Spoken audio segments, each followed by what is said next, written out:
ಥರ ಕ್ಷುಲ್ಲಕ ರಾಜಕಾರಣ ಮಾಡೋವಂಥ ಈ ಬಿ ಜೆ ಪಿಯವರಿಗೆ ಮಾನ ಮರ್ಯಾದೆ ಏನೂ ಇಲ್ಲ ಅಂತ ನಾನು ಅನ್ಸುತ್ತೆ. ಮಾನ ಮರ್ಯಾದೆ ಏನಾದರೂ ಇದೆಯಾ?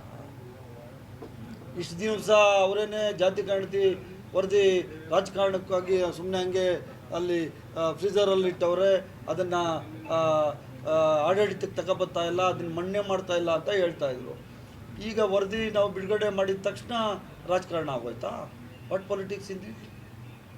95% ಈ ರಾಜ್ಯದ ಜನತೆ ಸುಮಾರು 6 ಕೋಟಿ ಜನಗಳನ್ನ ಇವತ್ತು ಸರ್ವೆ ಮಾಡಿ ರಿಪೋರ್ಟ್ಸ್ ಕೊಟ್ಟಿರೋದು. ಇದರಲ್ಲಿ ಏನು ತಪ್ಪಿದೆ? ಇದರಲ್ಲಿ ಹಂಗೆ ನೋಡಿದ್ರೆ ಲಿಂಗಾಯತ ಸಮಾಜ is coming to number 1. They are in the number 1. 65 plus 75 plus 10 around 76 lakhs ಐತಿ. ಸರಿಯಾಗಿ ಓದಿಲ್ಲ, ನಾನು ಓದ್ತಾ ಇದ್ದೀನಿ. 76 ಲಕ್ಷ ಜನ ಲಿಂಗಾಯತರಿದ್ದಾರೆ. They are number 1 position. Number 2 is Muslims I think. Number 3 is ನಮ್ಮ ಗೌಡ್ರು ಇದ್ದಾರಲ್ಲ, 62%, 62 ಲಕ್ಷ. ಇದರಲ್ಲಿ ರಾಜಕೀಯ ಏನು ಬಂತು? ಇದರಲ್ಲಿ ಎಲ್ಲರೂ ಖುಷಿಯಾಗಿದ್ದಾರೆ. ಈಗ ನಮ್ಮ ಅನಿಲ್ ಒಕ್ಕಲಿಗ ಸಮಾಜಕ್ಕೆ ಸೇರಿದವ್ರು ಕೇಳಿ ಅವ್ರು ಖುಷಿ ಇಲ್ವಾ ಅಂತ? ಯಾವುದು ವಾಪಸ್ ಬರೋಲ್ಲ. ಹಂಗೆ ನೋಡಿದ್ರೆ ನಾನು ಸ್ವಲ್ಪ ಬೇಜಾರಾಗಿದ್ದೀನಿ. 45 ಲಕ್ಷನೇ ನಾವಿರೋದು ಅಂತ ನನಗೆ ಗೊತ್ತೆ. ನಾನು 55 ಲಕ್ಷ ಇದೆ ಅಂದ್ಕೊಂಡೆ. ಆದರೆ ಯಾವತ್ತೂ ಸರ್ಕಾರ ಮಾಡೋವಂಥ ಯೋಜನೆಗಳು ನಾವು ಒಪ್ಕೋಬೇಕು. 2 ಲಕ್ಷ ಜನ ಇದಕ್ಕೆ ಪಾರ್ಟಿಸಿಪೇಟ್ ಮಾಡಿದ್ದು.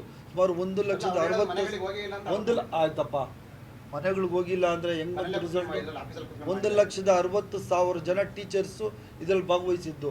ಟೀಚರ್ಸ್ ಬರೀ ಒಂದು ಸಮಾಜಕ್ಕೆ ಸೇರಿದವ್ರು ಇರ್ತಾರಾ? ಮೆಜಾರಿಟಿ ಆಫ್ ದ ಎಜುಕೇಟೆಡ್ಸ್ ಯಾರು ಇರ್ತಾರೆ? ಓದ್ಕೊಂಡಿರೋರು ಯಾರು? ತಗೊಂಡ್ಲಿ ಅದನ್ನು. ಅವರೆಲ್ಲ ಸುಳ್ಳು ಬರೆಯೋಕ್ಕಾಗ್ತದಾ? ಟೀಚರ್ಸ್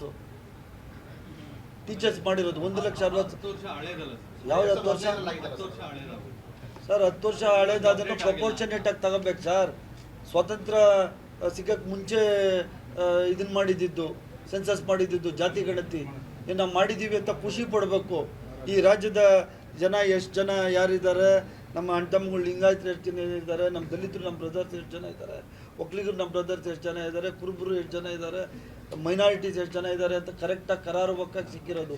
95% ಇದು ಸಕ್ಸಸ್ ಆಗಿದೆ. ಅಂದರೆ 95% ಈ ನಾಡಿನ ಜನತೆ ಈ ಜಾತಿ ಜನತೆ ಗಣತಿಯ ವರದಿ ಕೆಳಗಡೆ ಬಂದಿದ್ದಾರೆ. ಎಲ್ರಿಗೂ ಖುಷಿ ಇದೆ. ಈ ಥರ ಈ ಕ್ಷುಲ್ಲಕ ಆರೋಪಗಳು ಮಾಡೋಕ್ಕೆ ಯೋಗ್ಯತೆ ಇಲ್ಲ. ಯಾರು ಮಾಡಿದ್ರೆ ಅವ್ರ ಬಗ್ಗೆ ಒಳ್ಳೆ ಮಾತಾಡೋಕ್ಕೂ ಯೋಗ್ಯತೆ ಇಲ್ಲ ಅಂದರೆ ಅವ್ರಿಗೆ ಅವರೇ ಕ್ವಶನ್ ಕೇಳೋಕ್ಕೋಬೇಕು. ಸಿದ್ದರಾಮಯ್ಯನವರು 5 ಯೋಜನೆಗಳು ಈ ನಾಡಿನ ಬಡ ಜನತೆಗೆ ಕೊಟ್ಟಾಗ 60,000 ಕೋಟಿ, ಅದಕ್ಕೂ ಹಿಂಗೆ ಕುಹಕ ಆಡಿದ್ರು. ಅದಕ್ಕೆ ಮುಂಚೆ ಯಾಕೆ ಕೊಟ್ಟಿರಲಿಲ್ಲ ಬಿ ಜೆ ಪಿಯವ್ರು? ಹಂಗಾದ್ರೆ JDS ಅವ್ರು ಯಾಕೆ ಕೊಟ್ಟಿರಲಿಲ್ಲ? ಕೊಟ್ಟಿದ ತಕ್ಷಣ ಹೊಟ್ಟೆ ಊರಿ ಎತ್ಕೊಬಿಡ್ತು. ಜನಗಳು ಸೋಮಾರಿ ಆಗ್ಬಿಡ್ತಾರೆ. 2 ತಿಂಗಳು ಮಾತ್ರ ನಡೀತದೆ. MP ಎಲೆಕ್ಷನ್ ತನಕ ನಡೀತದೆ. ಇವಾಗ ತನಕ ನಡೀತಾ ಅಲ್ವಾ? 2 ವರ್ಷ ಆಯಿತು. ಯಾವುದಾದ್ರೂ ಒಂದೇ ಒಂದು ಯೋಜನೆ ನಿಲ್ಲಿಸಿದ್ದೀವ ನಾವು? ಅದೇ ಥರ ಜಾತಿ ಗಣತಿ. ಜನಗಳು ಎಲ್ಲ ಖುಷಿ ಇದ್ದಾರೆ. ನನ್ನ ಪ್ರಕಾರ ಈ ಜಾತಿ ಇನ್ನೂ 17ನೇ ತಾರೀಕು ಡಿಸ್ಕಷನ್ ಇದೆ. ಬಟ್ ನನ್ನ ವೈಯಕ್ತಿಕ ಅಭಿಪ್ರಾಯ ಇದು ಕರೆಕ್ಟಾಗಿದೆ. ಈ ನಾಡಿನ ಜನತೆ ಯಾವ್ಯಾವ ಜನ ಎಷ್ಟೆಷ್ಟು ಇದ್ದಾರೆ ಅಂತ ಹೇಳಿ ಇದು ಕರೆಕ್ಟಾಗಿ ವರದಿ ಬಂದಿದೆ. ಇದು ಸರಿ ಇದೆ ಅನ್ನೋದು ನನಗೆ ಗೊತ್ತಿಲ್ಲ. ನನ್ನ ವೈಯಕ್ತಿಕ ಅಭಿಪ್ರಾಯ ನಾನು ಹೇಳ್ತೀನಿ. 17ನೇ ತಾರೀಕು ಮತ್ತೆ ವಿಶೇಷ ಇದಿಟ್ಟಿದ್ದೀವಿ ನಾವು, ಕ್ಯಾಬಿನೆಟ್ ಇಟ್ಟಿದ್ದೀವಿ. ಆ ಕ್ಯಾಬಿನೆಟಲ್ಲಿ ಬೇರೆ ಯಾವುದೂ ಸಬ್ಜೆಕ್ಟ್ಸ್ ಇಲ್ಲ, ಬರೀ ಜಾತಿ ಗಣತಿ ಬಗ್ಗೆ ಮಾತ್ರ ನಮ್ಮದು ಡಿಸ್ಕಷನ್ ಇದೆ.